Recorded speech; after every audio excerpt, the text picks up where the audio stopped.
just kind of, if people want to actually know my name, do people actually want to know my name? I'm not entirely sure. I feel like the people who are watching your stream probably do know your name. You'd be surprised. You would be. True. I don't know. I think you'd be surprised. I think. You get a lot of people at San Diego just calling you like that limey bastard. I get that. Hey, Englishman. Hey, you're the Englishman. And at which point I'm absolutely certain I'm not the only one here. I really, yeah. But yeah, I kind of had that because I did have the biggest guest we've had on the Hangout for a while, which is spoke to Bill Sienkiewicz on nice. on Wednesday, which is a lot. Yeah. There's so much for keeping it under an hour. 2.5 hours later. Oh, Bill's the best, and he's the talker. He's brilliant, and we barely touched on. I mean, we touched on some New Mutant stuff, touched on some Big Numbers stuff, but it was all about conventions, about his interactions with fans. It was a good show, but I did get a whole bunch of new people joining in on that, and it was a lot of people going, Englishman, you, yeah. So it was a weird one, but good. It was good. Everybody, if you're watching this now, you've got a notification. We've got already a couple of people jumping in on the comments. Thank you very much indeed. Of course, thank you very much indeed to our Patreon supporters as well. You're able to keep the lights on, basically, at what we do. So please do consider heading over there and just throwing a couple of pennies into the pot. It really does help. Andrew English is saying hello all from London. I'm certain if it's absolutely throwing it down here in Yorkshire, it's not so well down London way. Into the Blue Mister, hello from windy Wales. I think I've already seen several houses, an old lady on a bicycle, a cow, some chickens and a witch on a broomstick blow past my window. Yeah, I don't doubt that at all. Andrew English says hello. Aaron Neighbours, hola from San Diego. Hello Aaron. We got Michael P, good morning from Colorado as well. A whole bunch of people joining us. Please do jump in on the comments, anything you want to talk about today. But heaven knows we've got ourselves a pretty full docket. We've got a lot we can kind of get into today. I'm going to try and keep this a very frank discussion as well, which means if anybody has any contributions to the conversation, any thoughts that you have about what we're talking about, please do jump in, and we'll do what we can to cover it today. We'll dive straight in. Hi, my name's Leonard Sultana. This is Talking Con, a cup of tea with an Englishman in San Diego. Each and every week, every Wednesday and Sunday, we talk about Comic-Cons, con culture, and the stuff and nonsense that you get to enjoy at such shows. We get to talk to some amazing people, which is why I have got two people who we had on exactly a month ago. It doesn't feel like a month. It feels like a couple of decades, to be fair. The world has changed again. And I said when the guys were on that I wasn't going to try and insist or ask if we can get them on the last Sunday of every month, but I wouldn't complain if we did, because these two are just amazing. It's great to have back Russ Burlingame and, of course, Mike Avila. Hello there, chaps. How the devil are you? Hey, guys. Doing great. How are you? Fine, thank you. I mean, yeah. It feels like an eternity since we last spoke, but it really wasn't that long ago. I mean, if we can just check in with you and ask where you are in terms of the local area and what lockdown's looking like, and how things are currently progressing in your neck of the woods. Russ, where can we find you at the moment? Well, I'm in Syracuse. I'm upstate New York, central New York. Which actually, if you remember, about 3 weeks ago on Twitter, Central New York was trending because we had relaxed some of the restrictions, and everybody collectively in the world was like, what the hell is Central New York? It's a region that's essentially exactly what it sounds like. It's the middle of the state, but since the state is very big and most people think of it as just the city, it means nothing to anyone. Anyway, it's the combination of having a pretty red county and living kind of remotely enough that there's not a ton of cases that have been here. And so we had been pretty aggressively opening up. I personally had not. I mean, I have the privilege of being able to work from home all the time. And as I mentioned last time, we have my father-in-law lives here and he's a high risk. So I've been mostly just doing exactly what I was doing last time we talked, although it's a lot easier for me to send out and get stuff in the neighborhood. Fair enough. I mean, yeah, I think it's very similar to here in that we're starting to ease restrictions, even if those of us with some kind of common sense are wondering why we're doing things the way we're doing. So I suspect New York is very similar in that regard, in that part of the world, especially when you look at the numbers and you see how things are kind of progressing. Mike, yourself, where can we find you and how's things with you at the moment? I'm still in Miami, as I like to call it, the smart part of Florida. So myself and my family and a lot of our friends have been following, you know, the lockdown protocols since the beginning. Things have gotten a little bit more relaxed, so you're seeing some people going out more. You know, we've had some friends over in our backyard area. We're lucky enough we have a pool area, so we can have some folks over and stay 6-8 feet apart and have a cocktail or two while we talk with some friends. But in terms of restaurants and things like that, not really quite sure about that. Obviously, other parts of Florida, further north, really like Orlando and above, they're experiencing problems as we've had back-to-back days of record-breaking COVID-19 cases being reported. You know, and right now I think the governor rolled back some of the restrictions. I think bars are not allowed to sell alcohol anymore. They're still allowed to stay open and sell food. Oh, okay. I'm not really sure how that works, but I think we're kind of caught in something that we all kind of expected would happen, which is once the lockdown ended, and then people kind of really rushed to get back to normal. The second wave hit, and now people are like, "Wait, what? The second wave is here? Wait, what do we do?" Because nobody wants to go back to being locked down in their house all the time, even though that's really the only way you can prevent it. And then you have all the nonsense with people fighting wearing the masks and everything. And it's like, you know, I don't like wearing the mask either. But if I got to go run an errand at Home Depot, I wear the mask. Is it comfortable? Not particularly. But I'm not only protecting other people, it's just a responsible thing to do, you know? Damn right. So you wear it.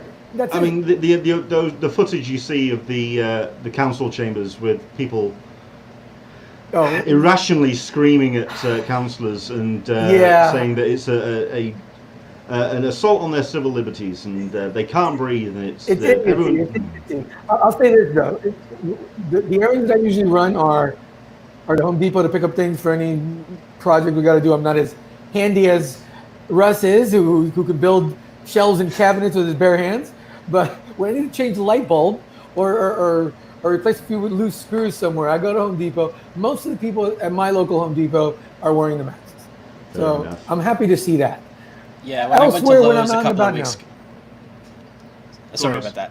I was agreeing, but I was going to say that when I went to Lowe's a couple of weeks ago, the only person not wearing a mask was the assistant manager, who was also like hands-on an employee. I'm just like, dude, what is wrong with you? Oh God.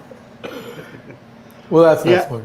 I mean, like I say, I mean there was the shouts at the council members, but also the groups of people that are marshalling to protest wearing the masks. At which point I saw a video today with the New York nurse that actually went through a 5-minute procedure. He sort of like had the full sensors on him to show oxygen in his blood, and he went through everything and showing that no, the mask, it's uncomfortable, yes, but it doesn't send CO2 back into your body or whatever. And the fact that someone's had to take their time out of their day to kind of explain this stuff, and I think one or two people who are watching now have been seeing on my personal Facebook, I've been having my own idiot convention kind of showing up, and it's just Michael P. indeed, Mike, Leonard, and Russ. You can't fight stupid. Listen, I hear you, but I'm going to try my best. That's what I say. That's what I say. Right, so like I say, we've got a whole bunch of stuff that we can kind of dive into. It's been a month and a half since we last spoke, and I think we'll start with kind of where we were a month ago, in that we were talking about DC, and we were talking about and the new decisions, or the decisions that were being made, and what we could be seeing in terms of retailers and how people were going to be getting comics out into the wider world. After we spoke, we had DC deciding that they were going to go out on their own and strive out with two distributors, certainly for North America and then for the wider world. And as far as I'm aware, if you can correct me please, have they changed their release date? It's not the Wednesday anymore, it's the Tuesday. Is that right? That is correct. Yeah, that's right. Okay, so I'm not dreaming this. It's not some strange topsy-turvy world that I'm now currently in. I mean, that's why Marvel had the I don't know if you saw this. Marvel is doing like a series of variant covers that's just like big block text bragging that they come out on Wednesdays. Yeah. Although I have seen some artists and creators going, well, that's one way of not paying any creators and artists to do variant covers. It's also kind of petty. I mean, look, logistically, the Tuesday release date is problematic for some stores, not all stores. I know my local comic shop here in Miami closes on Tuesday to prepare for a new comic book Wednesday, but they're a small store with basically 2 employees, and it's been around for 40 years. I don't think Midtown Comics ever closes for it, but they're a much bigger operation in New York City. Russ, I don't know about your local shop. I don't care what day. To be honest, I don't really hit my shop on Wednesdays because I've got things to do and I just can't ever get to it. And half the comics I read are digital, and then I go to the shop. Truth be told, I could avoid going to a comic book shop if I didn't want to support them. So I go to pick up 1 or 2 new books to help them out, and then I pick up occasional back issues for upcoming research, for projects I'm doing and whatnot. People make a big deal about it. If it impacts the stores, then it concerns me, but I personally couldn't care less if new comic book day is Tuesday, Wednesday, Thursday, or Friday. Yeah, sorry? Go on. No, go. I've seen a lot of people who are upset because DC is essentially rocking the boat at a time when it's not good to do so, because people feel like they're already unsafe. And I can certainly understand that, but I think from DC's perspective, they had to make these changes during the state of emergency because Diamond wasn't functioning. And now it's like, look, we've known for years that Diamond having a functional monopoly is not good for comics. And so whether or not you're happy with DC doing it or with the timing of DC doing it, I think that this is something that DC has probably had in the back of their head, like, we need to deal with this at some point. Yeah. And once they already had their hooks in, it's just like, well, let's try it. Exactly. Why not do it now?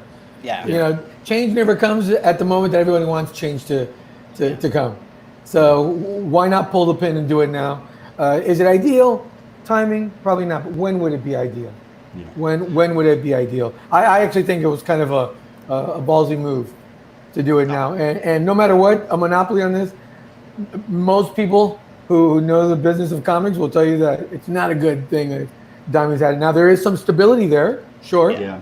And there's going to be some short-term chaos. And if mistakes are made in terms of the partners that they choose and whatnot, and I already know that some stores are complaining that now they have to cut 2 checks, which means they're spending more money to pay 2 different distributors. Something to do I with get all that. The payment system's a bit awkward as right. well. Forget the logistics, but also it's just going to cost them more because when you're paying 2 different vendors, the shipping costs go up, and there's such razor-thin margins in comics anyway for comic shops that it's problematic. So I understand it, and I'm certainly, I don't want to be insensitive to that. No, absolutely. But I think if the right choices are made and the mistakes that are going to be obvious right here at the beginning are addressed and corrected, hopefully, I think ultimately it'll be a good thing, because go back, if you would have asked people a year ago, hey, is it a good thing that Diamond has the monopoly on comic distribution?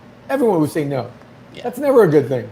Strangely enough, other than the retailers, because I started out with exactly the same philosophy. I felt that monopoly is not good. I like the idea of having different choices for business. It allows people to be competitive. But then you spoke to every retailer going, going, and they just went, yeah, but it was really easy. You had one list, it was bang, bang, bang, bang, bang, and away we went. And we got one set of boxes, and we were fine, and we were happy. And because they've been trained to follow a certain process. This is it, absolutely. I'll say also, there were some retailers, and especially some of the mid-sized retailers who already have grievances with these really big retailers. There are some retailers who are really just upset with it because the new distribution houses are owned by Midtown and DCBS. Yes. And if you were going to Ingram or something, they wouldn't be as upset. Yeah. I think the other thing as well that really got people thinking is the fact that you've also got some heavy attacks that will happen when it comes to certainly getting books to, say, for example, Canada, outside of North America, basically. So it's going to be more expensive to buy your books, certainly the single issues, when it comes to in the more bricks and mortar stores, and also just the fact that, by all accounts, for all of Diamond's faults, pros and cons, they answered the phone call when you rang them, and apparently they answered their emails when you needed support. Mm-hmm. The new guys, or the companies that DC have got aligned themselves with, not so much. So it's very much I mean, obviously it's something that's going to play out. We are still seeing stores that are reopening. We are not at full capacity yet, so it's going to be interesting to see how that's going to develop. But I wanted to bring it up because it just kind of demonstrated that the last month so much has happened. It's just been insane. I mean, even last month we were. I can't quite remember where we were in terms of the protests on the streets. Where were we? Can you remember? They had not started yet. They had not started. When we talked last. No. So that's just brought a whole instability to society, and it's asked important questions, and it's just really kind of it's rocking so many elements of our culture and society to its core. But off the back of that particular discussion, we might as well we'll dive into this particular conversation, because certainly when we talk about speed of events, nothing has happened as fast as I can think of than this week with comics, with its own kind of Me Too movement, with a number of revelations which have led to the dismissal, the stepping down of Charles Brownstein at the Comic Book Legal Defense Fund. But it's also led into a whole bunch of other revelations this week. 2 weeks ago, I had the honour of hosting the Tripwire Awards, and on that awards we had a Roll of Honour given out to Mike Mignola. Mike has been a big part of the career of Scott Alley, and that was a whole other set of revelations which has come out this week in terms of Dark Horse. We'll start with the CBLDF first. Guys, what was your take when that happened? Because it started first with I think the thing that's got my angst up and my goat about all of this is the fact that this is not a new story. This is 15 years. This is 15 years of sustained abuse, and it's not one person; it's many. Why has this been something that has been allowed to fester under the rug for this long? That's what a lot of people in the industry, including some really big name creators, have been wondering, and that's why you saw, Brian Bendis, for example, a guy who's obviously a powerful voice in comics, and also just a guy who loves the art form, right? And he came flat out. He was one of the first voices once everything started with the Cameron Stewart allegations, and then people came around to bringing up Charles Brownstein. He was like, "This is why I don't work with the CBLDF." And Brian does a ton of work with various groups to help comics, and everyone who knows him knows he wants to help the comics industry in any way he can. But he specifically didn't work with the CBLDF because of the guy in charge. And then other creators like Charles Tynan IV weighed in, and others. And I'm like, wait, so this has been going on for years and years, and notable creators, not just indie guys who have a very small niche audience, but really big name popular creators don't do anything with your organization, and you don't seem to to want to investigate why and maybe take a look inside and say, we've got a problem here with this guy. And at the top, literally the trouble was at the top. And it was mind-boggling to me that it took as long as it did for them to push him out. I mean, yeah, he stepped down. I mean, come on. It's obvious he was forced to step down. But I can't believe it took the CBLDF that long to rectify a situation that's been going on so long. Yeah, I think incomprehensible. I think too, one of the things that's when you ask like why haven't they looked into it, I feel like to a certain extent the board knew about this. Nobody on the board, I mean, there are some newer folks on the board who said they didn't know the specifics, but certainly in 2006 this all came to light, and folks like Gaiman and Miller presumably knew at least the broad strokes of the story this whole time. And so I think a lot of it is the same thing that happened with Eddie Berganza, which is to say, at the time, it was considered all right to kind of give him a slap on the wrist and then to try to hide behind, well, he did his time, so we can't do anything else.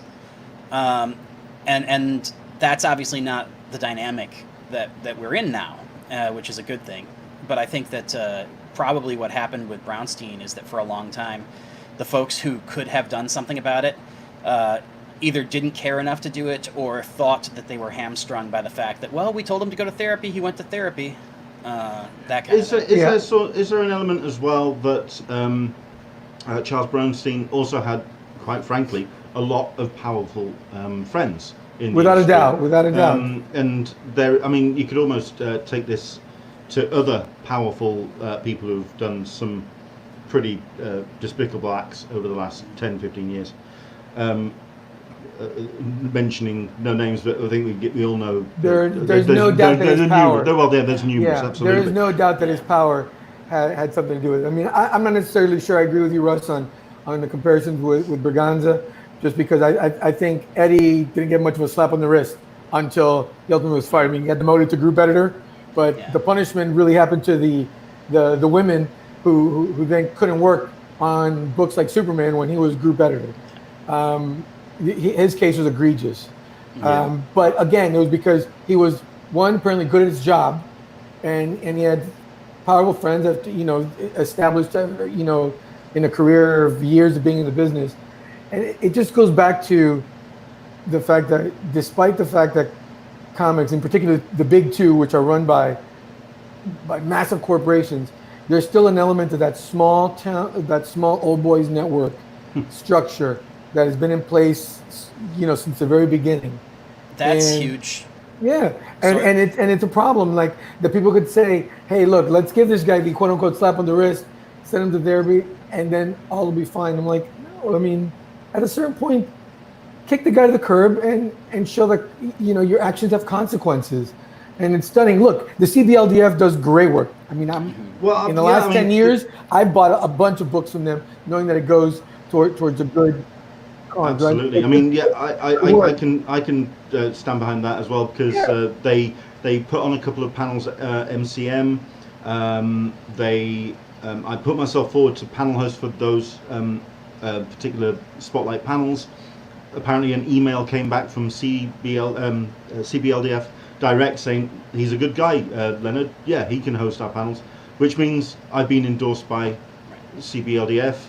I've backed them by support, really putting a lot of attention on their recent Zoom webinars as well. But now I feel complicit. I feel that I should have investigated more. And the fact that people are saying that as and I'm reading it as an excuse. What does that kind of make me? That I'm making excuses for not doing the research. I mean, the thing I will say, and this ties to what Mike was saying about like the small town element of it, is I think that a lot of us in comics, we kind of trust that it's not like this more than we should, and that all of us could use some research. When I lived in New York City in 2008, I used to do a lot of comic book legal defense fund, like the drink and draw events that they would do in New York and stuff. And I distinctly remember coming to one with the girl I was dating and having somebody tell me that Brownstein was, quote, a creep and to keep my girlfriend away from him. I didn't ever think that was he's an abuser. I thought it was more like, oh, he's going to get drunk and hit on your girlfriend. And so I thought that they were being like cute about it and not that they were giving me an actual warning, which may have been 50-50, me and them, might have been all me being stupid. But I think that there's a lot of that. There's a lot of like, if you don't get the specifics and you just hear like, oh, he's kind of a creep, there's not necessarily a propensity to immediately do research, which is hard. Yeah. Look, I think one of the problems that comics has is that a lot of the folks that are being outed for horrific behavior are people who do great books and who have also helped other people. We're seeing this with Warren Ellis, who right after the Cameron Stewart stuff started and the domino effect of other people being outed for bad behavior came out. You know, a lot of people came out against Ellis and talked about his behavior and accusing him of sexually manipulating younger people. You know, and there's a lot of people who struggled with it because they said, you know what, they even wrote, they go, yeah, he did this to me. I don't want to see his life ruined because there's been a lot of justification. Yeah, he helped me out. And that's the problem, is that we expect to find pure villains at the end of this story, and they're not, because a lot of these people that have done horrific things have also done good work. What people need to understand is the good work you've done kind of gets, nullified, and it does not excuse the horrific behavior. And people are having a tough time reconciling that. In the case of the Dark Horse editor, Scott Alley, I mean, it's mind-boggling to me how long that went on. I read the statement from Mike Richardson at Dark Horse, which I'll give him credit for acknowledging that he screwed up, because everyone else was going to acknowledge it if he wouldn't have, because for years he excused his bad behavior because he apparently was a really good editor. But in the statement where he officially cut ties with him now, after all this came to light, he talked about that. He goes, look, it's like Mignola when he brought out his statement. I mean, when you read that statement, there was a shadow of complicity, there was a shadow of acknowledgement, but there did seem to be, for 4 or 5 paragraphs, I stuck my head in the sand because he was doing good work on my books. And that was hard to read, because at the end of the day, we've read the reports and we've read the comments where people have turned around and said, no, we came to your office, we told you, you knew about this. This was not something that you were completely unaware of. I've also had Allie. Oh, sorry. No, go. I was going to say, Allie to me is the one that really speaks the most to the dysfunctionality and how we deal with this stuff in comics, because a lot of folks had said that Brownstein was an open secret and that there were a lot of mumblings, and obviously people who were smart enough to have done the homework knew, because the Comics Journal covered it 12 years ago. Yeah. But I don't think it was common knowledge in the way that it is with guys like Berganza and Alley. The fact that Alley happened when it did, 2016 or whatever it was, and that it took another 4 or 5 years to get him out the door just seems totally unbelievable to me. Like the fact that everybody knew. Well, because it's easy to not do the research, right? It's easy to bury your head in the sand, so to speak, and not dig into it. But it clearly, this was an open secret, right? Just like Eddie Berganza. I remember when I started going to Comic Con, I started to hear that at the hotel bar about him, and I was like, damn, you haven't fired him? Like, that's nuts. But it went on for years and years. To me, the tragic part of this, and Gail Simone highlighted it in a thread about this, is that how many female editors' careers were derailed, or how many female editors decided to quit and leave the business because of this guy? Yeah. And that's a shame. And that is a real shame, that some potentially, talented contributors to the field of comics, had to make a change because they didn't feel safe enough in their line of work. And that's pretty damn terrible. Yeah, I mean the reason why I wanted to cover this on this show, and it may seem very inside baseball to talk about this on this particular podcast and this particular show, but I think it's because a lot of the behavior, certainly when it came to Brownstein, certainly when it came to Alley, they happened at conventions. They happened at those times where a lot of egos were being massaged, a lot of alcohol was flowing, and people were given license to act in ways which are reprehensible. And I'm just really curious to see how this is going to be addressed down the line, because the one thing that I'm afraid of in the 2020, in the rolling news cycle that we have, where we see a new thing to be distracted by, when the moment we open up Twitter the next morning, the next thing that's going to come down the line, we're going to have the announcement from Dark Horse, we're going to have the announcement from CBLDF, and yes, Brownstein has stepped down, but I'm afraid that there's going to be no culpability. There's going to be no recompense from this, and people have really suffered. Takai she got completely gaslit when she came out with the initial story, and pretty much got dismissed, and that is something that's going to weigh on the industry's should weigh on the industry's conscience for a long time. Russ, you were about to say?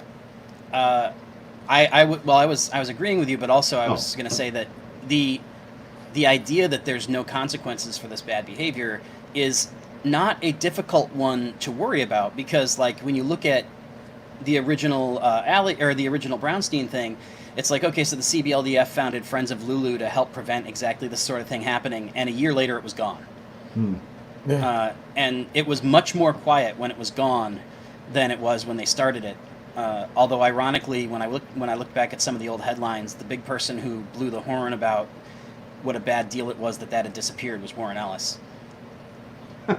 Yeah. Okay. Look, it just, I think it behooves anybody who works in the comics field from the media side. Look, comics journalism is a very friendly endeavor. People who cover comics, I don't know one person who covers comics in some capacity that doesn't love comics, right? So you're covering it and you love it, and it's a platform that is perpetually in trouble. So there's a certain amount of activism that goes into the journalism, because you feel like you're helping to prop up an industry that's almost always on its last legs, right? It's perpetually struggling from a variety of different standpoints: attention, sales, yada yada. But sometimes things come across that demand hard questions to be asked of the people in charge, and that jeopardizes people's access. That jeopardizes relationships, because as Russ will tell you, a lot of us we're friends with a lot of publicists. I consider myself pretty decent friends with a couple of Dark Horse publicists, and I feel kind of terrible because they're female publicists that I've never discussed something like this with them, like the situation, because clearly I'm sure they knew about it, and I'm sure that I had to weigh on them. So for me, I think moving forward, it demands that those of us who cover the industry ask certain questions, like, okay, so in the wake of the Scott Alleys, what are you guys doing? What's the follow-up on Dark Horse's plans to improve their workplace situation? Are you purposely hiring more female creators? Are you putting female? Are you hiring women to be in charge of books? More female editors. Same thing with DC and Marvel. Those are the questions that need to be asked. So there's follow-up and there's accountability for the actions, and that they actually go through with some of the things that they say they're going to do in the statements that happen. Because too much of what happens in our line of work is, okay, they put out a statement, they say it, so we move on. We've got to be able to ask those uncomfortable questions in the middle of the happy Comic-Con. Hey, we're releasing a brand new X-Men crossover. Okay, great. One more question. What are we going to do about putting more females in charge of the hiring process and management at Marvel or DC or whatever company you want to mention? Mike, we are struggling to hear you just a little bit. I'm just wondering if you can, while I kind of bring something up, if you go into the audio settings in the cam mic button down at the bottom, if you disable audio processing, it does kind of help just equalize the sound a little bit better, just to bring that up, and we'll kind of see where you get with that. How about that? A bit better? That's a bit better. There we go. That's spot on. Also, Russ, I mean, this is obviously this is not combative, but it's to clarify some details. Jackie Estrada is watching. Hello there, Jackie. Welcome along. Just a sidebar. Really hoping that the Eisners. We're going to be covering a little bit on the actual Eisner situation, which is happening with the voting. But I personally hope that the awards go well and the online efforts with the Eisners go well. Jackie does say CBLDF did not create Friends of Lulu. It was a completely different organisation. Do your research. I'm certain that that's not combative in any way, but Russ, just to state and correct on that one. Yeah, that was when they started. I think that my confusion is because the CBLDF was supposedly kicking a bunch of money into it to offset their impact or something. So I apologize. Okay. And I just want to say hi to Jackie because I talked to her for my Comic Con at 50 podcast, and some of the stories she had were amazing. She is a fountain of San Diego Comic Con knowledge. I have been trying to get her on the show for a while because I'd like to talk to her about Comic Con. Amazing history. interview. Yeah. She has some of the best stories I heard from any of the people I interviewed for that podcast series. Absolutely. I think like I say, the overriding thing for myself when it comes to the entire situation is the idea that we continue to carry the story forward and make sure that it doesn't just dwindle away. One element of it I know that has yet to be fully realized is Shy Allett, who is a publisher. She's a PR person, and she's known within the industry. She was an intern with the CBLDF, and did leave under a cloud, but it wasn't of her making, so to speak. At which point she was asked to sign a non-disclosure. The recent announcement from the CBLDF was that she has been released from that NDA, and I think it's telling that, and very clever on her part, that she didn't just come straight out and tell her side of the story.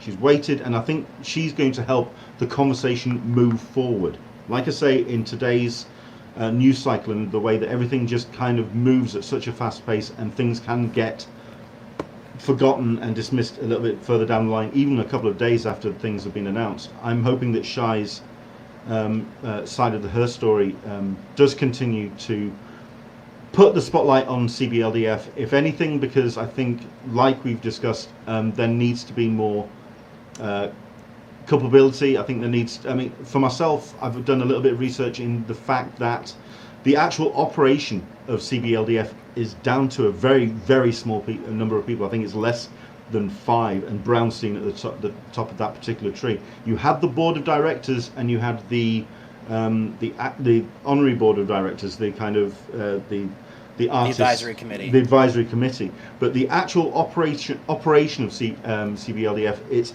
a very, very small number of people indeed. And I'm hoping that there is going to be more transparency in the organisation in terms of its selection of the cases that it takes on, the behaviour of some of its participants. I'm just hoping there's going to be more, that the conversation doesn't stop here. It cannot stop here. It's simple as that. I think anyone who wants to... One thing that you brought up is the Shy Allett situation. I really applaud her for kind of taking this moment to bring attention to this practice of making problems go away by having people sign an NDA in order to get their last 2 weeks' pay or whatever it is that you're getting out of it. This is obviously not a comic-specific thing. This is something that everybody does. But when you start to have these kind of springs of allegations that come up, I think that there are a lot of people who find themselves in a position where it's like, no, this would be a good time for me to join this conversation, but I can't because I signed a contract. Yeah. Any other last comments, Mike, or have you said? You know, I want to give some credit to Aviva May for her contributions here, because when she came out with her story about how Cameron Stewart treated her, that really got the ball rolling in this. And I think she also helped other women who were victimized by him, and other people who had similar experiences with other creators. in comics. It helped them find their voice and to come forward with it. And I think that was really important. I mean, when you're the first person to come out and take that step, it's a risk. You don't know how it's going to go. And she did it, and you know, I applaud her for that, because to be the first one to come out and talk about something like that is a brave thing to do. And look, we're talking about all this stuff in the last 2 weeks because of her.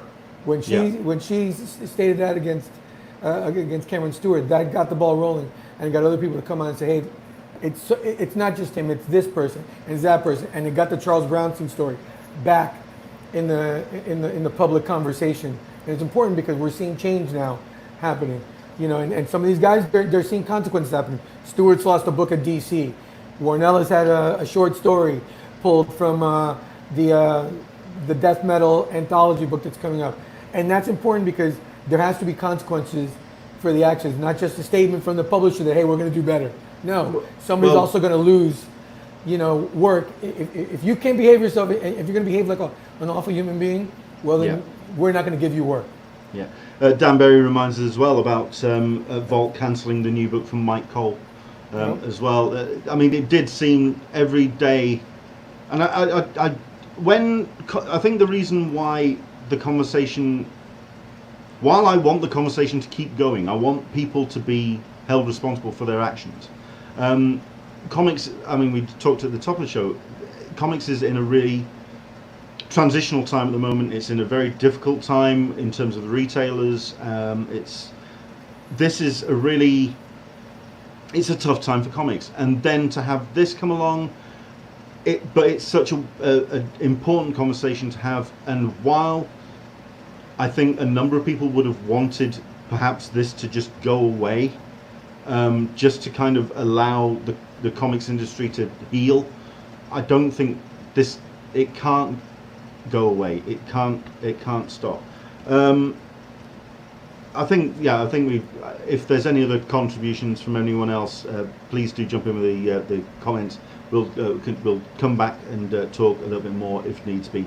But yeah, I mean, for myself, as somebody, like I say, who have supported CBLDF, and also, I mean, for myself, I would personally suggest supporting Hero Initiative, which is another organisation which really goes out of its way to support in its very special way. But it's going to be very difficult for CBLDF to earn anybody's trust back until they have some form of transparency. And also, I think, some more support from, like you say, those board of directors. I know, has Jim Lee made a statement yet? I don't believe so. I don't believe anybody from DC has made a Neil statement. Gaiman hasn't said anything. As far as I know, the only person from the advisory board who said anything was Frank Miller, and Frank said that he's done with them. Yeah. So and he said that before Brownstein before he stepped right? down, about 6 hours before, I think. Yeah. I think that's the other thing as well, the fact that he stepped down, and therefore there was, from that, there is now no way of him properly investigating what he did and who to, and I think that's another blight on CBLDF, which they're going to have to reconcile before anyone moves forward with them. We'll move on to our next topic, but before we do that, I think something I wanted to bring up, and I think we all would like to show our respects to the people that we've lost in the month that we've had between our last conversation. Joe Sinnott, as Mike, Mike, I'll open the floor to you, so on this one, if you like. I mean, what can you say about a guy who, look, being one of the founding members of the Marvel bullpen isn't even the greatest thing he did in his life. The guy was a war hero. He was one of the Navy Seabees in World War II. I mean, and by all accounts, like, there's a Facebook group that I'm on for original art collectors, and a lot of great artists from the 70s and 80s and early 90s are on it.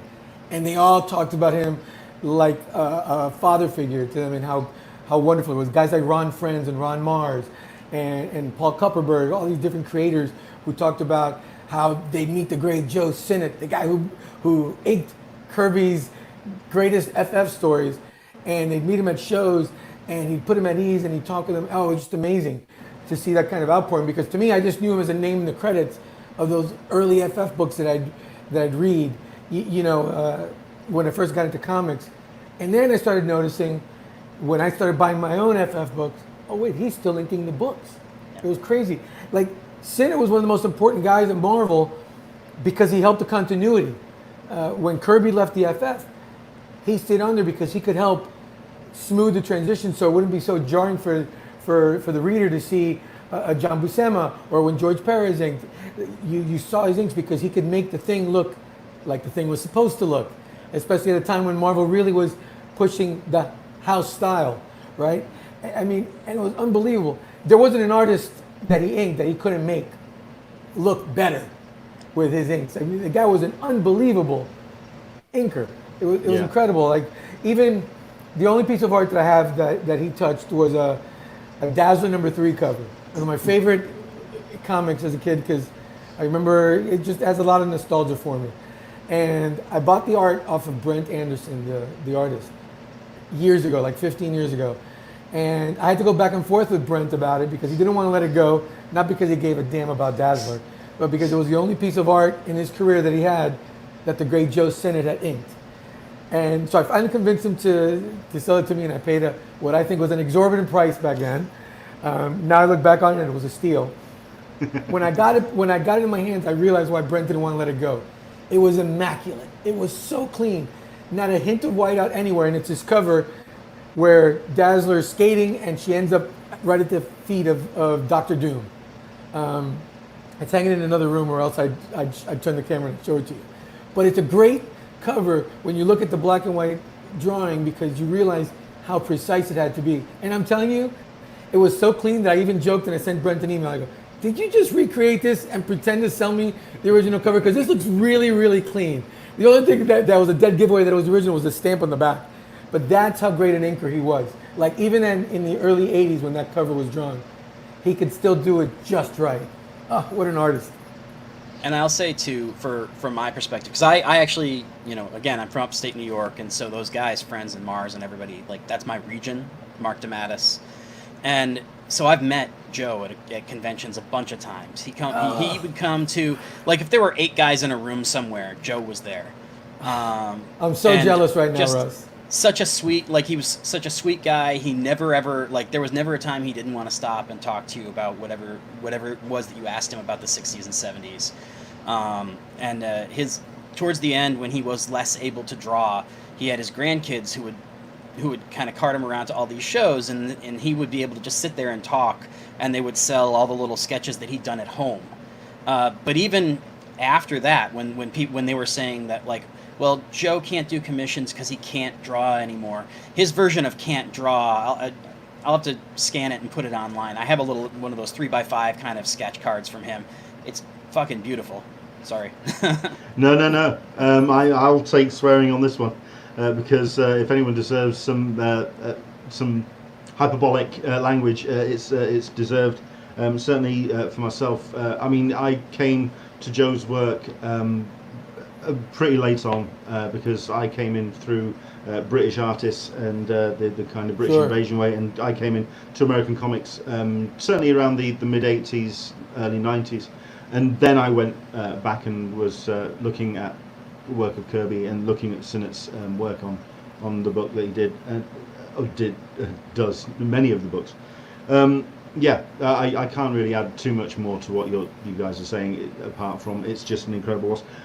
I'll say that it was a great innings for Joe, and also for the next person to talk about, Denny O'Neil. Now, this is somebody I did know more about because I was very much a Batman kid when I was growing up. If you know the book, the Batman from the 40s to the 70s. You know, it's a great book. You know the book. It was one of the first kind of big compilations that my mum bought me, and I sort of like poured through the history of Batman in there. And in there is Secret of the Waiting Graves, which to my mind is still my favourite Batman story. It's a little bit, it's strange enough to be not so much the Dark Knight Detective, which is my personal favorite iteration of Batman, but it goes into vampires, it goes into a really strange mythology, but the work and the way that it was paced and the way that the story was constructed, that's all Denny O'Neil. Somebody else who has passed away, again, another good innings, and from all accounts was bright and fresh and sharp, even to the last few weeks of his life. I don't know who wants to jump in on this one really briefly. Russ, you could start this one. I started with Joe. Yeah, with Denny, it's funny. I was writing up. I ended up having to write the obituary for Denny, and I was just getting choked up writing about it, which doesn't often happen to me because you get used to writing those things. But when I was first into comics, I came into comics through the explosion of the '90s and the death of Superman and everything. But one of the first things that I discovered was Green Lantern, Green Arrow, and so I've read that more times than almost anything else in the last 30 years, and I've read a lot of interviews with Denny, and I've watched everything that I can watch on YouTube and all that kind of stuff. And he's one of those guys who just always seemed to be focused. Like he always seemed to know what it was that he wanted, and I think that that's really remarkable in an industry where so much is driven by what's fashionable at the moment.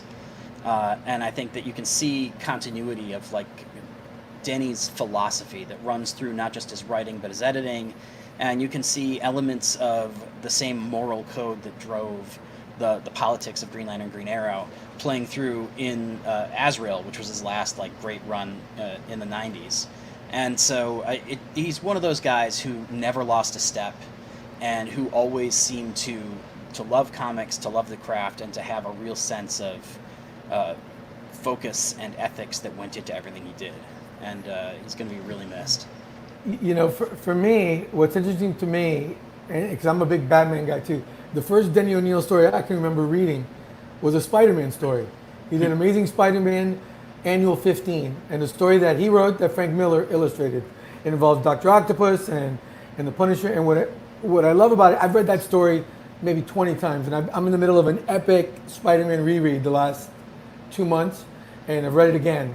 And what's fascinating to me is that story outlined one of the great threads that went through his career, how he wove journalism into a lot of the comic stories he did, because he worked as a journalist at one point, and so did I, and I really, to me, being a newspaper writer was one of the first things I wanted to be. And that story is great because it really shows how a newspaper story comes together, at least in the Spider-Man world. And it was fascinating to me that two of the most consequential voices in the history of Batman were a part of this great self-contained Spidey story. Because as I went back and I'd read all the Batman stories of his, and Evan Narcisse, who I'm sure you know, Russ, and Leonard, I'm sure you know him too. Yeah. He made a really great point right after Denny died on Twitter, that he may be the most important voice in the evolution of Batman, because as a writer and editor, he was there for some of the most important parts of the Batman story.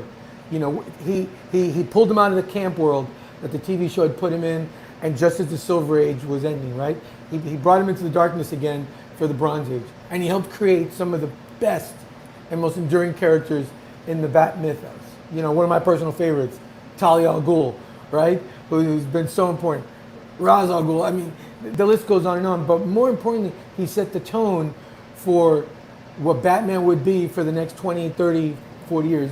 Yeah, The Dark Knight Returns may be the most important Batman story, but in terms of long-lasting impact, nobody's had more of an impact on that character than Denny. Well, if it wasn't for Denny's stories, you wouldn't have. I mean, the Dark Knight Returns that sat on decades of work which Denny O'Neil put in. We've got somebody who's sat in the background, who I was going to bring on as a special guest, and I'm hoping that he'll be willing to kind of jump in just with a couple of thoughts, if possible. We've got John McCrae, who's joining us. He's going to be a little bit of a special guest in a bit. Hello there, John. How are you, sir? Hey, John. Not too bad, thanks. How's yourselves? Fine, thank you. We're going to dive into the Eisers and another bit of serious talk in a minute, but we are talking about Joe Sinnott and we are talking about Denny O'Neil. If you can kind of talk about your thoughts about any impact that the two men's work had on your work. Well, I didn't read much Denny O'Neil stuff. I must admit, I was a big Marvel head for most of my superhero reading career, I guess. So from that point of view, Sinnott has much more of an impact on me. Sure.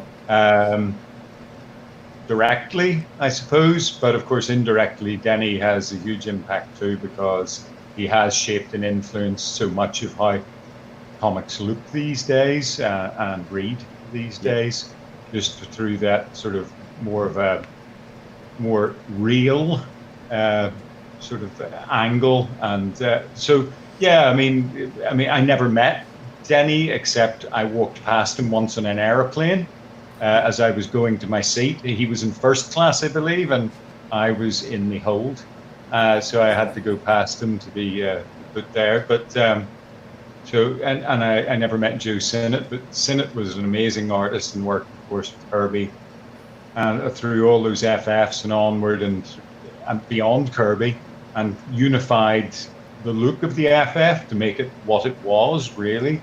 And so he was a powerful influence on anybody who picked up a brush or a pen, I guess. Sure. And an amazing talent, and still working until his final days. So yeah, just a brilliant artist and finisher and inker. You know, I read the FF probably from about issue, I don't know, I started picking it up around about issue 30 or something like that. So wow. We were just getting to the really good stuff, I suppose. Yeah, I loved all that stuff, and his work over Kirby just made it just glow, didn't it? Really. So yeah, that would. You know, I wasn't expecting to be saying anything about it. Sorry about that. Yeah, I did kind of throw you under the bus on that one. No, I should have expected to, you know, considering that this has just happened in the last few days, that maybe that might be touched upon. But of course, I have got the mind of a lemon, so you know, fair enough. Well, I mean, we'll leave you on screen, and heaven knows, okay. I mean, you've got solicitors Meg asking any chance we can see what you're working on, but yeah, what's on the board, John? What's on the board? I'm drawing magic at the moment. It's a commission piece, I suppose. I like drawing magic. I draw the quite a lot. The commission pieces that you've been putting out on your social media has been stunning, by the way. Oh, thank you. That dread was gorgeous. Well, cheers. Yes, yes. That one. Probably my biggest critic is my younger brother Jasper, and he said it didn't suck, which was. You know, probably I was dancing for the rest of the day. Brothers have a way of doing that, man. Good boy. Yeah, well, no. I mean, he cheered me right up with that. Of course, yes. The rest of my life has been a misery, but up until now, I've got that. Well, solicitors saying thank you. I appreciate it. Saying that looks awesome, and also a couple of comments. Into the Blue Mist says, some of the first Batman graphic novels I bought were those 4 or 5 issue collections of Denny O'Neil, Neil Adams story. They blew me away.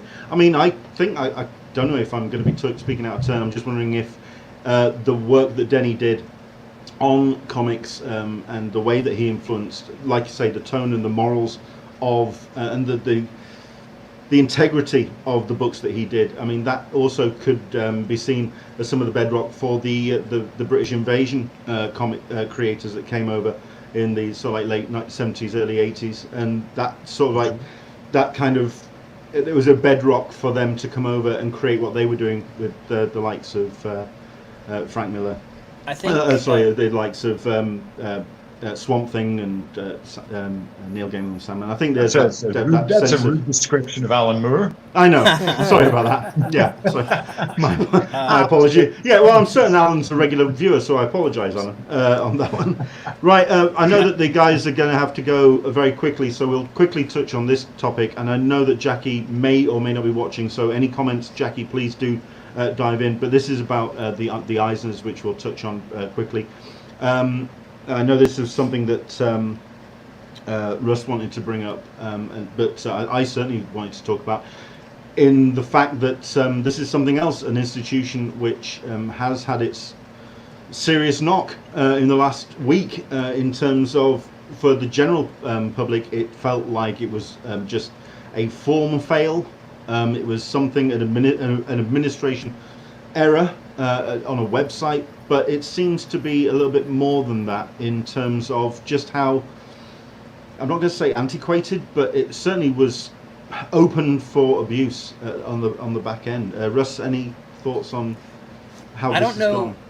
I mean, I don't know a ton about, because I hadn't worked on post that first story about it. I haven't written much about the follow-ups. So when I was looking at it, it still seemed like it was a fairly routine failure. But I will say that even based on that initial statement, it's like, if forums are auto-populating with other people's information, that's a huge problem, because not only does it potentially impact the votes, but also it potentially impacts everybody's privacy. Yeah. And it sounds to me, and again, like, not speaking as an expert, just speaking as somebody who's seen a lot of these kinds of fails on websites, it sounds to me like this is just the kind of thing that happens when you fall into a groove, you're happy with your provider, and they're doing no extra work to kind of keep up with what's going on now on the internet. And so it probably is not SDCC's fault, the Eisner's fault, so much as it is their provider, but it probably does put them in a position where now they must have a lot more oversight and a lot more awareness of what's going on with that provider. Yeah, and I think that's a good follow-up on their part. I thought the statement was pretty good. They realized it, and I kind of agree with Russ. I think this is really a situation where maybe, yeah, there's a certain amount of complacency with the provider of that site. And look, we're in an age where internet security is one of the most important things. If you're any kind of business, it's literally your top priority, along with customer service, right? Because if you can't keep your system secure and safe, then you can't keep your customers' information secure and safe, and that's a big, big problem. So I thought it was a good thing to approach it and say, you know what, let's redo the votes, because if there's any question about it, you need to address it and be upfront about it, have some transparency, and just do it over again. Sure. Look, and it's not like they have a hard deadline about a convention, you know, on July 25th. There would literally be no excuse for them to not try to get this right this year. So I'm glad that they did that. I don't know about that, because the way that, I mean, like myself, I mean, I have got press for San Diego Comic-Con. You guys have as well. And the fact that we've had to apply for press for a virtual Comic-Con is one of the most bizarre things I've had to sit down and organize. That's the fact that they are organizing this like it is a physical con. It's the event that is actually going to be taking place day to day, and I fully expect we're going to be seeing a schedule list come out, just like we have in previous cons, the Thursday for Thursday, Friday for Friday. That's odd to me for a virtual convention. Not the so same. I think Saturday night, Friday night, you're going to see that virtual Eisners, and the fact that they're going to have to get this fixed, get those new votes collated from people who may not have known about the issues, and votes may be lost. I think that it's going to be very odd for that to happen. I mean, will it be shorter than the 4 hours that it usually is? You know what? I suspect it might be. Who knows? Could you imagine 4 hours in a Zoom room? Oh God! Oh, God. That would be painful. That would be painful. But like I say, I mean, I've every faith in Jackie, because she puts on a great show. And I do think it's worth kind of pointing out just before San Diego took over the Eisners was the last time there was a serious problem with the voting. Yes. And so this is something where we've gone this long without there being a really serious problem. And so I think that speaks to the fact that they're going to be able to bounce back. Like, I don't think that this is a serious long-term problem. I think it'll be fixed this year. And I expect that they will. I mean, when you look at the website that we all look at comiccon.org, and like our press site and everything like that all seems very secure and very up to date. And so I feel like what's going to happen here is that even if they need to take it over themselves, they'll just be like, no, this is going to be done right. Yeah. Google Forms, man. It's end-to-end encryption. Just Google Forms it. Just get it done. Anyway, guys, this has been a little bit more serious than the last conversation we had. It was the reason why I think a lot of people. The last conversation we had was so light, and I think that's what people really responded to. But we had some topics that we had to address, and I really appreciate you coming on and talking about it. I hope it hasn't turned you off possibly having a third of these, but I'd love to get you guys back, because if anybody, I mean, I was always told the best way to run a podcast is to get guys on that are smarter than you, and my God, you two just I'm not sure about that. I mean, you may have failed in that regard. But you two blow me out the water. So there we go. Listen, I know that Mike's got to get off, and I'm going to let Russ get off and enjoy the rest of his day as well. Unless, of course, you want to stick around, because, like I say, we've got John McRae, and I'm certain if you have any questions, that you're more than welcome to ask. But, well, I'll tell you what. Why don't I stick around for about 5-10 minutes with John, and then I can pop off and let you guys talk to somebody who's a lot smarter than me. Oh my God. Okay, fair enough. Thank you very much indeed, Mike. I don't know if you want to stick around as well, but it'd be a I gotta pleasure. go be a dad. My kids are waiting for me to take them for a bike ride. You do right. We'll let you get off then. Mike, take care and enjoy the rest of your Sunday, sir. Always good talking with you guys. See Take you care, around. that man. Look after yourself. Right, let's bring him on then. I didn't announce this gentleman because I wanted this to be a bit of a special guest, and it's a pleasure to have him on. John McRae, everybody. John, it's a pleasure to have you joining us. Thank you so much indeed. No, my pleasure. Absolutely, no problems. The reason why I first approached you is because as part of the taking of the show to 2 times a week was we were doing these sections at the end where we were showcasing Kickstarters, and we were showcasing the way that people were exploring self-publishing and Kickstarters and self-raising of funds to reach their audience with new projects. And I know that you've got your own, and that's where that conversation came in, and that's the reason why you're joining us. But I certainly want to just kind of talk to you about John McRae in the age of COVID. I mean, how has the last 3 months been for you? Has it been, what's it been like? It's been interesting, that's for sure. Hello, Russ, by the way. Hi, how are you doing? Russ, John, Russ. I've interviewed John a couple times, but never seen him in person, so it's good to put a face to the name. Good Lord. Yeah, what a horror show. Anyway, yes, it's been interesting.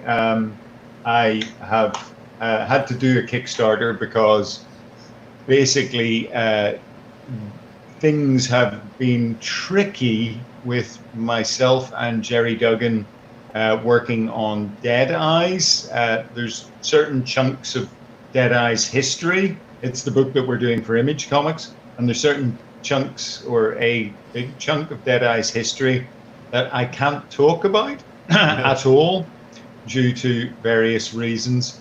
And due to that, plus the impact of COVID, it has been a double whammy to us, and we are slightly reeling, should we say. So I suggested to Jerry that because I have, nearly 35 years worth of back history, and quite a lot of it is creator-owned stuff, shockingly, considering I seem to have worked most of my time for Marvel and DC and for Fleetway, as they were. But I actually still do have a whole pile of creator-owned stuff. So I thought that the best way to help us with Dead Eyes and whatever else we wanted to do going forward would be to package up all my old creator-owned stuff, put a bit of a shine on it with some new bits and pieces thrown in to sweeten the deal, and put it out. And I think that, I mean, Jerry was very happy, because if we make any money out of this, then going forward we'll use that to kind of help finance Dead Eyes and whatever new IPs we want to do. Obviously, I think there's a person who's helping me with the Kickstarter, because the fact that I'm actually managing to talk to you on this little thing here with screens and stuff, and it's not exploding or what have you, is a miracle in itself, because I'm a moron when it comes to anything technical at all. So Kickstarter seemed like a labyrinth. So I've got this a young woman who's done a couple of Kickstarters, Kat Hemmings, and she is helping me navigate all the general nuts and bolts of it all, while I can get on with just sort of tracking down editors who have my the files of my older work, or going up into the attic and scrolling through lots and lots of artwork and digging out all these bits and pieces that I have and rescanning them. But yeah, it's interesting, and I had thought that maybe I would have what my general idea was that I wanted to do books that were like those old British Marvel, or not necessarily Marvel, but those British annuals that you used to get. My favorite thing at Christmas was getting an annual or 2 or 3. And these were the UK annuals, by the way, Russ. These were hardback reprints of old comics, but also they had things like puzzle pages and features and articles and things like that, all interspersed throughout. And I wanted to do the same sort of thing with this book. As it turned out, I've got so much stuff, I'm going to do 4 of them. Oh, wow. One a year for the next 4 years, 200 pages each. So that's 800 pages of stuff. But yeah, I've done a lot of creator-owned work, as it turns out, and some of it's quite interesting too. Garth's and my first work together, which wasn't Troubled Souls. Oh, okay. This is where I was going like this, because I was going, Troubled Souls, come on, bring it on. No, I'm not reprinting Troubled Souls, because basically Garth would not want me to, and actually I'm not 100% sure we really own Troubled Souls. It's a bit public. That whole Crisis Fleetway thing is a very it's a bit of a quagmire, is that? Yeah. I mean, back when Fleetway started to go into new creator-owned stuff, around about Crisis time, there was this big heralding of, we're going to introduce creator-owned work, and you're going to own it, and there'll be reprint fees, and you'll get royalties. And some of that came to pass, for sure. But the creator-owned bit was, So anyway, I've got a little bit of work that Garth and I did for Deadline. I mean, it's not much, but it's there. And I did quite a bit of stuff for Deadline. Most of it's sadly forgotten, and or maybe not sadly, I don't know. Mark Miller's very first work was with me, so we're reprinting that story too. And there's a bunch of other stuff by Phil Hester, Jamie Delano, Tom Pear, and other luminaries. So anybody stupid enough to have teamed up with me, really, over the years, I'm going to sort of strong arm them into allowing me to put this stuff into books. So yeah, there's going to be some new Jerry Duggan work, a new IP in the first one, and a new Dead Eyes story as well.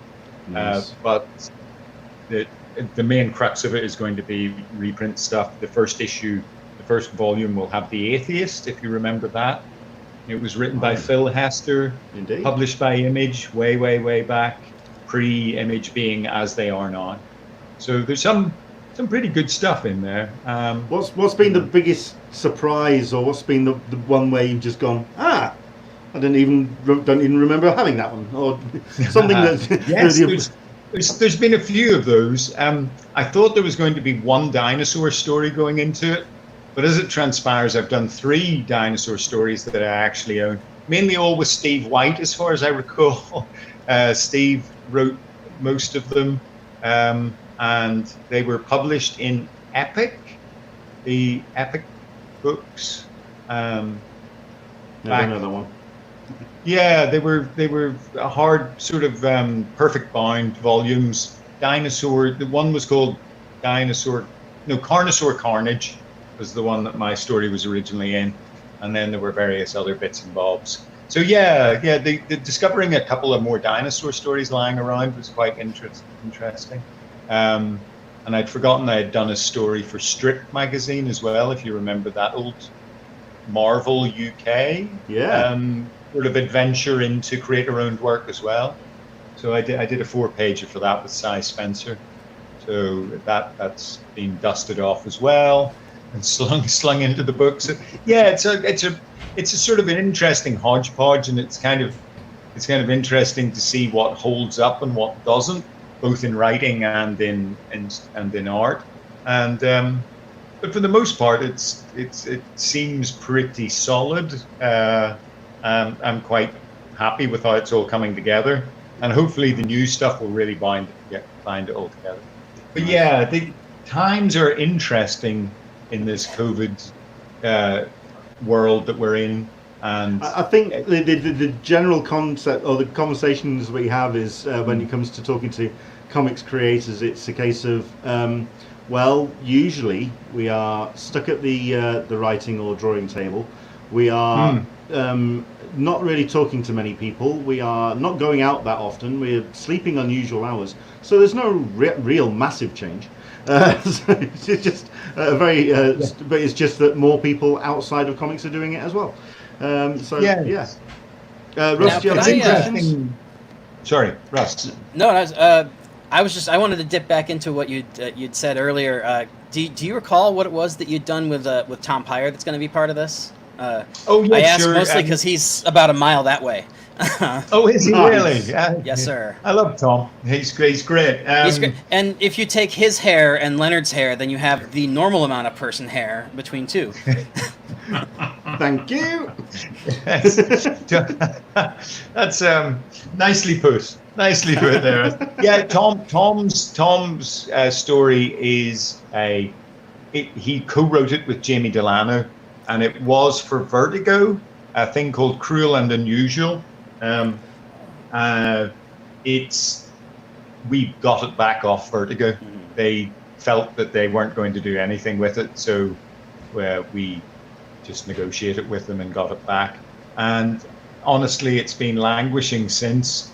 There was an Italian version of it, and when I posited it to Jamie and Tom, they were like, "Well, better it's out there than not."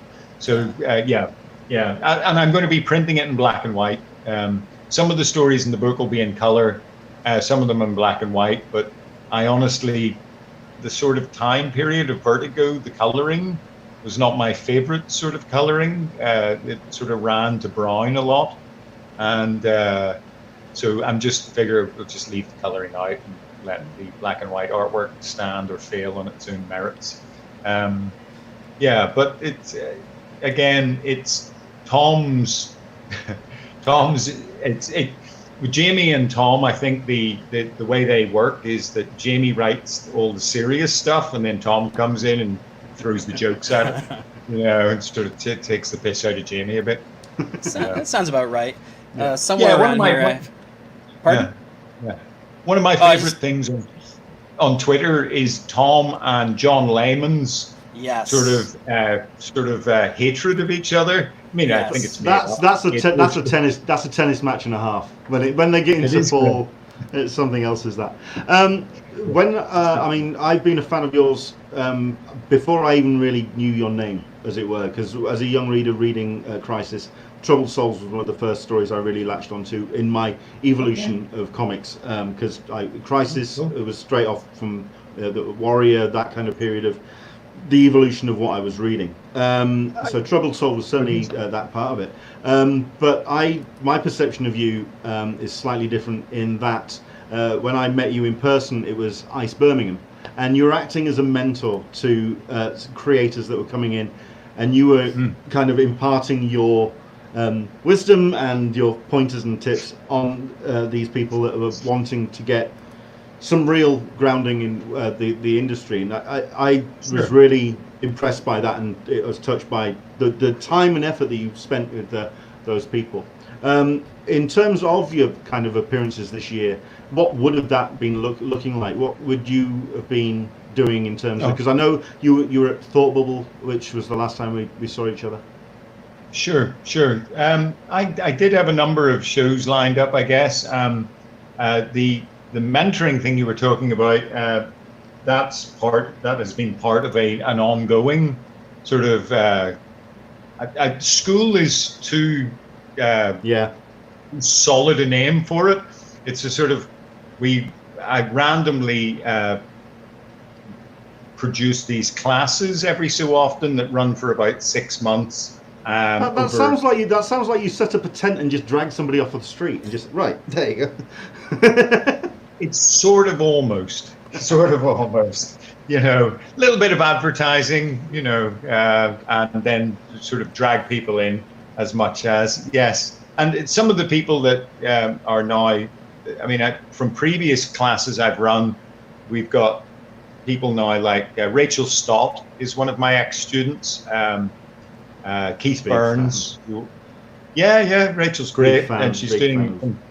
Yeah, she's doing some terrific stuff these days, and her coloring work has just gone through the roof in the last year or so. I've just been watching her color work progress and move, and then the last few pieces she's done, that Batman holding the Joker off the side of the building picture she drew. The coloring on it was, I mean, the drawing was amazing, but the coloring was also incredible. So yeah, it's really nice. It's great watching people sort of grow up, their work grow in front of your eyes like that, and remembering what she was like when she was on the course, which was always extremely determined and always extremely keen to learn. And then since the course ended, I've always sort of dipped in and said, oh, you should do this or do that, or a bit of advice on the way you draw this. And when she's and just seeing her sort of, I mean, she's got like 8 billion Twitter followers and I've got 12. So, you know, that says it all. These young people, they know how to exploit the social media. But her and Keith Burns now, who's been doing some tremendous work with Garth, and also he's working, he won Aviation Artist of the Year a couple of years back against just, well, everyone, you know, all aviation artists across the world. So Keith is doing very well for himself, and there's been a few other real success stories out of the comic courses I've run. So I'm hoping after COVID, maybe we can get back to it. I'm still not this thing here, this Zoom business or Steam. What are we, StreamYard here? StreamYard, yeah. StreamYard. This business is still too tricky for me that I would dare to use this as a way of teaching. It's no, not yet. I think these old phones. I don't think I'm ready for that. But yeah, I mean that so that's taken a knock. That teaching, and of course I did have a bunch of conventions lined up to do. And that doesn't look like anything's going to be happening until. Well, I mean, moving forward, then. I've been a massive fan of Deadeye's from Inception and prior to Inception. I think you can we'll call it that with the story the way that you're talking about.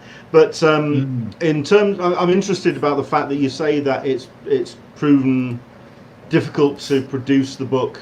In the current landscape, to not kind of tell tales or point fingers. I mean, what has been the support from Image Comics moving forward with getting Deadeye's as a continuing story and to move forward? Well, Image have had like all publishers, Image have had a hard time. This Sure. has been a nightmarishly tricky, and I cannot really blame Image for anything that's happened. It's just been, like I said, a bunch of unfortunate events that have really given us a good old swift kick in the balls. And we,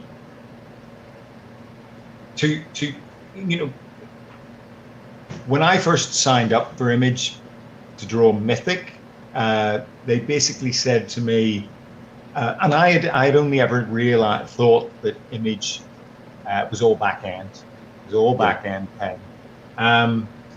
And when I talked to Eric Stevenson, he said, "Nope, we'll pay you a page rate.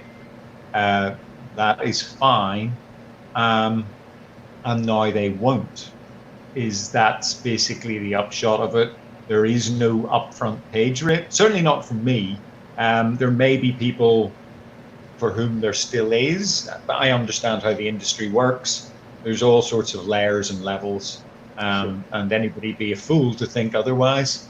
And that's just the way it is. So if I want to produce Dead Eyes, I need to find money, because I really cannot afford to work. I have 3 kids, I've got a roof over my head. I cannot afford to work for nothing. Sure. Obviously, I've been doing a lot of commissions recently that you pointed out, and that has been all part of it. Everybody's doing commissions. It's the writers I feel sorry for.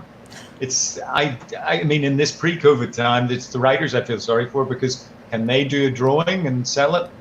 I don't know. Can they sell a poem or a Probably short Tom script? King. Yeah. Oh, I'm sure there are some. Yeah, I'm sure there's some, but then he doesn't really need to. He's continued to get work, but it's tricky. So yeah, the whole,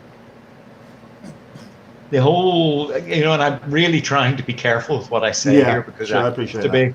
I'm creeping along on the eggshells, so I do apologize.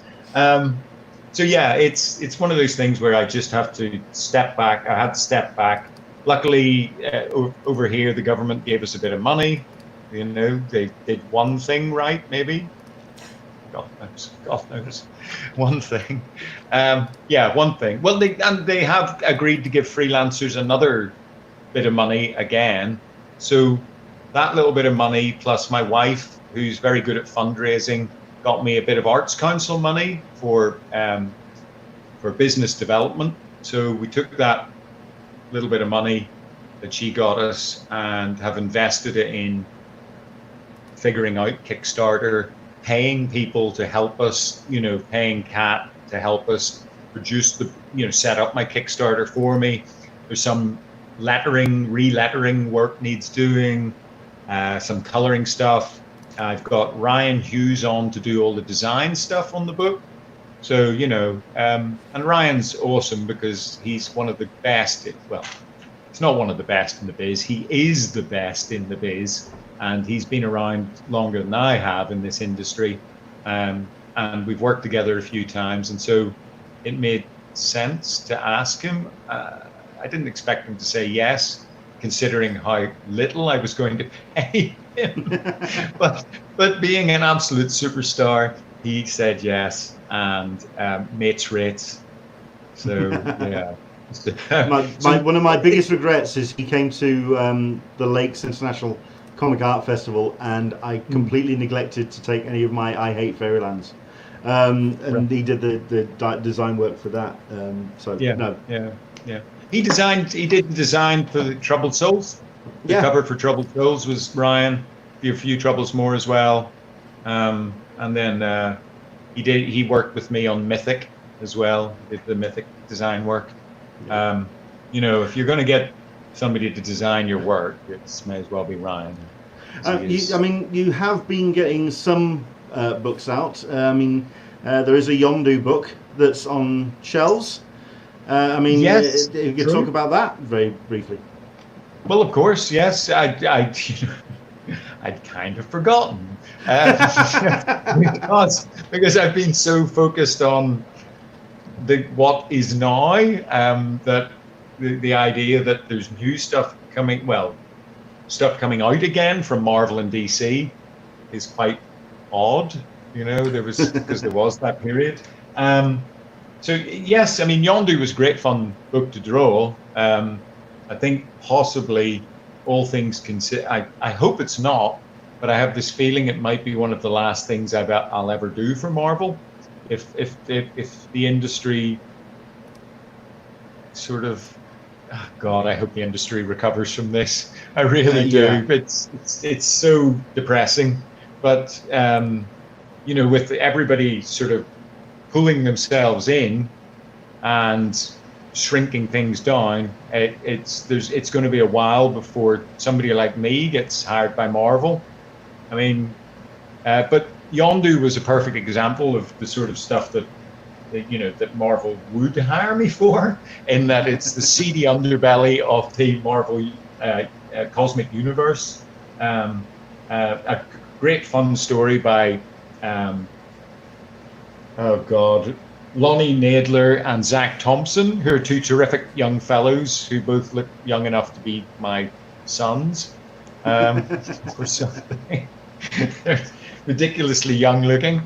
And it was a real romp through the Marvel universe. I got to draw a little bit of Thanos, a little bit of Galactus, fair bit of Silver Surfer, as well as Yondu, and I was very pleased that I got to draw the old Yondu, because I actually have a real connection to Guardians of the Galaxy, the original Guardians, in that it's the only comic that I ever remember my dad reading to me as a kid. I think it was one of the Marvel Premiere they appeared in? Yes, it was. Yeah, no, you're right. It was. Yes. Okay. Well, it was one of the Marvel Premiere featuring Guardians of the Galaxy, and for my dad never. No, that's unfair on my dad. My dad did understand my comic reading. I think it sort of it was later that it frustrated him, and in my desire to be a comic artist. But when I was 5 or 6, he read that comic to me, and so. Big Fin Yondu has a lot of deep, and I get the feels, as it were. So it was nice that Yondu was in the book as well. I mean, it's a fun romp, yeah, and I really enjoyed drawing it. Well, I mean, I've been putting some of the pages up on the screen, and it's good. Oh, we've also got familiar character. There you go. That's, there you go. Something that's going to be featuring in the Kickstarter. But no, we've been showing a couple of the pages. I mean, this one is just. I mean, it's just gorgeous. I mean, that's very, very, very, very pretty. Very nice. So in terms of that release, I mean, I think first volume's out now. Is it? There's Yondu, or is it a one and done? It's a one and done. It's just that book. Yeah, all wrapped up in that story. I think. Did it come out on Wednesday? It came out pretty recently. Yeah. Good Lord. Yes. Russ, do you have any other questions before I dive into? I think you've covered it. I was being courteous and not ducking out in the middle of the conversation. If you need to go, no, not at all. Okay. Well, I'll tell you what, we'll just have a couple of more minutes, and then I think we will wrap up. But certainly to talk about the Kickstarter. I mean, it's not launched yet, is it? I mean, it's imminent. No. It's going to run through August, right. But and I don't really understand this bit, but Kat has told me that you can do a pre-launch, like a soft launch, with Kickstarter now, where basically people sign up and show their interest, and we'll be starting that within the next maybe a couple of weeks, I suppose, and we'll show little snippets of what's going to appear in it, answer people's questions as to what it's all about, and try to answer as many as possible. There you go. That's a story that was written by Nick Abadzis, of Hugo Tate and Latka fame, and that was one of my favorite stories I ever illustrated. I think I painted it as well over blue line, which is how we got that really vibrant effect over the black line. This is pre-internet, pre-computers, of course, when you can do that sort of thing. No problems at all. But so where can people kind of head to? I mean, is that pre-launch up and running yet? No, it's not. So I think the best thing to do is to actually point them in your Twitter direction. Then I suppose Twitter or Facebook, or those are my two. Those are the two best. I'm on Instagram as well, but I'm lousy on Instagram. I do try to be better, but there's something about the interface that just hacks me off. I don't know what it is. But you're not on your own, mate. You really aren't. Yeah, it's the way it crops the illustrations. Just is awkward and irritating. But my Twitter is McRaeman, and I'm just about to put it up on screen so people can see. That's where you need to send. Yeah, just follow me on that. You'll probably get sick of me talking about my Kickstarter fairly quickly, if you do, because that's what I'm going to be rabbiting on about for the next bunch of months. Really, well, I mean, it's something. I mean, because as part of the, like I say, the promoting of Kickstarters and GoFundMe's and whatever, I also did a section where it was the Artist of the Week, and we put some of your artwork up. Certainly, like I say, the commission work that you've been putting up has just been absolutely gorgeous. It's a Twitter that I've been very, very glad to see roll around on my timeline. Like I say, the conversation we've had on this show for the last hour and a bit, there have been some heavy topics, and it's like I was talking with some friends yesterday. My personal personal Twitter, that's where all the politics and the noise goes, and I've started to move away from that particular Twitter page. And the comics one, Englishman in San Diego, that's where I go to escape. And then everything has just started to be a little bit heavy on that side as well. So to see artists put stuff up on their Twitter, which I've been enjoying, and yours has definitely been one of those. So I've been really, really enjoying that. Thank you very much. Thank you very much. Yes. Sorry. This show feels a bit like a metaphor for that, because we started talking about all of the heavy things, and then we end on this lovely shot of the dinosaur, which was just delightful surprise to pop on the screen. So there we go. Excellent stuff indeed.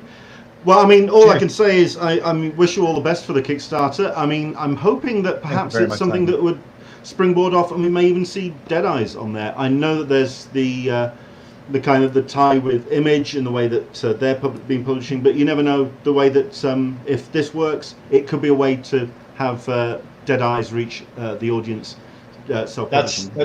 I think that is probably exactly right there. There's a history of people now using Kickstarter, publishers using Kickstarter to get books out there.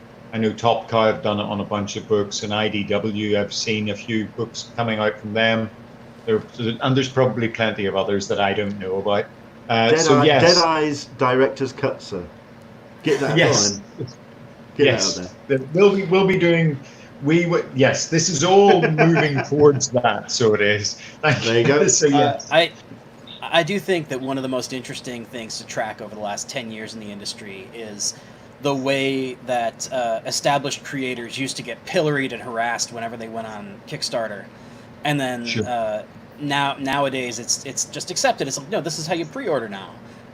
So that's been a nice thing to watch as somebody who supported even the early ones, where it's like, no, that way I can get the book.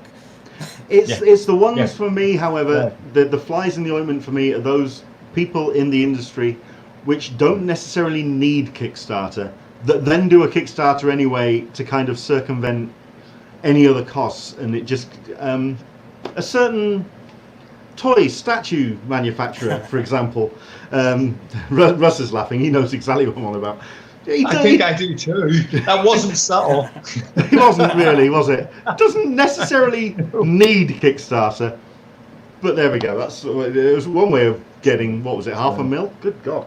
Right, There we go. It's been a pleasure talking to you, John. I mean, like I say, I'd love to see you at a convention again down the line because, like I say, what you give to young artists coming through, it helps the industry grow, and I'm looking forward to seeing you in real life, and certainly with a pint in your hand, and we'll split a pint again at some point again. That sounds like an excellent idea, so it Sounds does. like Yes. a plan. Excellent. Okay, we've got a deal.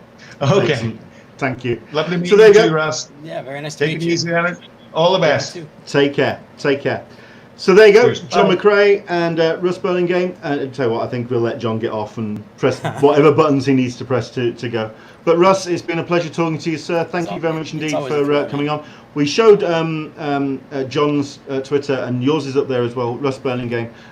What is kind of on your sort of like board at the moment? What are you up to at the moment? I mean, the big thing for me, for the last 11 years, I've been doing the, like a director's commentary style, like post-game interview with Eric Larson for Savage Dragon. And 250's coming out in less than a month. And so I talked with Eric for about an hour on the phone, or on the Zoom the other day. I've got a couple of videos I'm cutting together now. We're gonna have a bunch of coverage of 250 because it's a really fun issue with an exciting kind of cliffhanger at the end that's going to set up the next bit of Dragon. And that's that book has become not just one of my favorites, but now that I'm looking at it, going, holy cow! I've been doing this commentary track for 100 issues. I've been actually digging back through my email and trying to find all of the old ones to see if I could put them in a PDF or something. So. That'd be nice. Yeah. I've been following the stuff that you're doing. I'm looking forward to that. I'm looking forward to seeing how you and comicbook.com cover San Diego Comic-Con. I'm curious to see how that's going to work out as well. I think honestly, I think that it's going to be more or less the way we cover it regularly. I mean, I don't know how much press availability they're going to make for folks because obviously it's a very different kind of show. But I do think it's going to be an all-hands situation. There's still a lot of content that's coming in a very, very concentrated amount of time. Yep. I think there's going to be a whole bunch of us spending 5 days in front of our computer. Yeah, I think we're all going to be hitting the bandwidth pretty bloody hard in a couple of weeks' time. We've got Solicitor Smeg saying, I'm pretty sure soft launch is just hipster gibberish. That might just be the old man in me. I hear you. Solicitor Smeg is asking, where can I find those commentaries? They run every month at comicbook.com.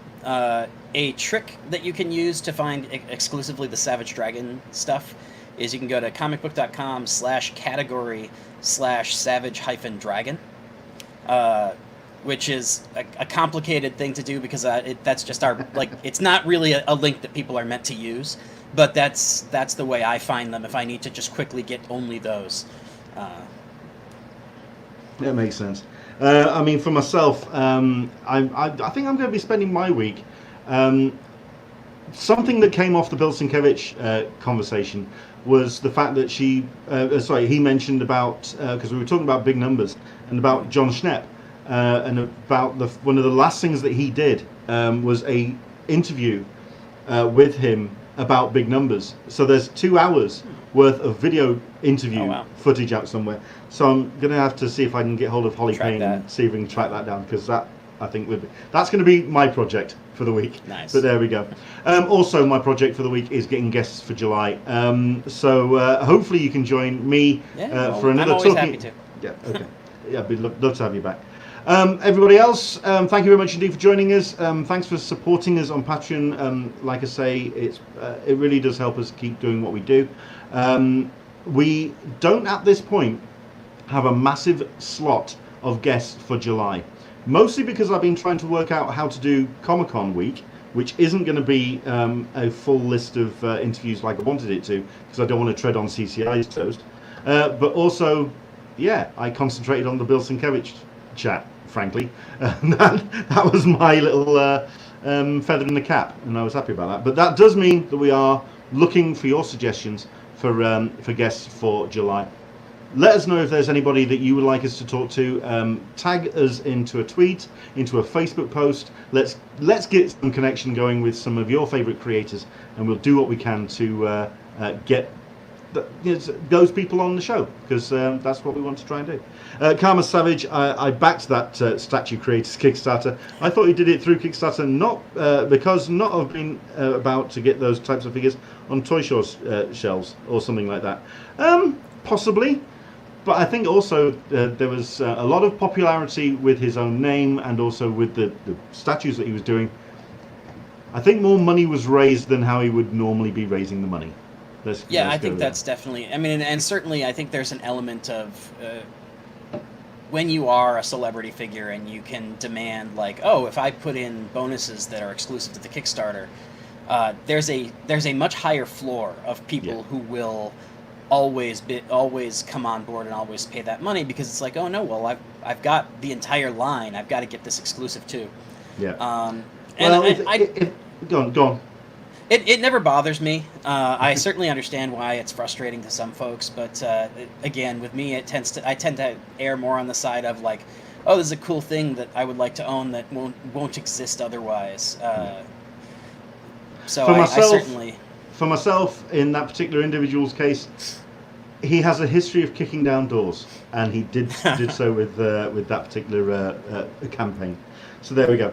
Thank you very much indeed for watching. I hope you've enjoyed it. It's gone a little bit longer than usual, but it's been worthwhile because we've got a lot in, and we talked to about a lot of great, interesting stuff, which I think we all need to keep talking about. So please do follow the players when it comes to the topics on Twitter, on their social media, and let's keep the conversation going.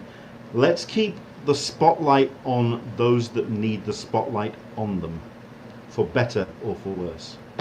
Thank you very much indeed. Take care. I will be back on Wednesday with a guest who I will find in the next couple of days.